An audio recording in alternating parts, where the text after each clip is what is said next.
কলকাতার নারী চিকিৎসককে ধর্ষণের পর হত্যার প্রতিবাদ জানাচ্ছেন ভারতের জাতীয় দলের ক্রিকেটাররা। দেশটির কিংবদন্তি ক্রিকেটার সৌরভ গাঙ্গুলি ও বর্তমান তারকা জসপ্রীত বুমরার পর এবার পেসার মোহাম্মদ সিরাজও চলমান আন্দোলনে সরব হয়েছেন। 100% কপার কন্ডেন্সারে তৈরি ভিশন ফ্রিজ, তাই গুণে মানে অটুট থাকে বছরের পর বছর। কলকাতায় শিক্ষানবিশ চিকিৎসককে ধর্ষণ ও হত্যার ঘটনায় উত্তাল পুরো ভারত। ক্ষুব্ধ চিকিৎসকদের পাশাপাশি অভিযুক্তদের বিচারের দাবিতে সরব বিভিন্ন ক্ষেত্রের মানুষ।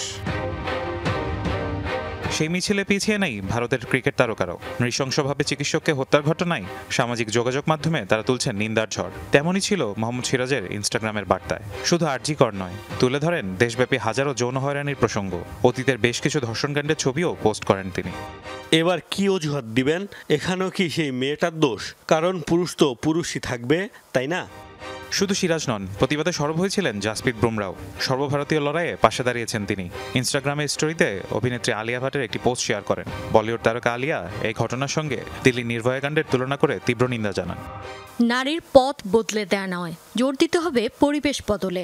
সকল নারী ভালো পরিবেশের দাবিদার।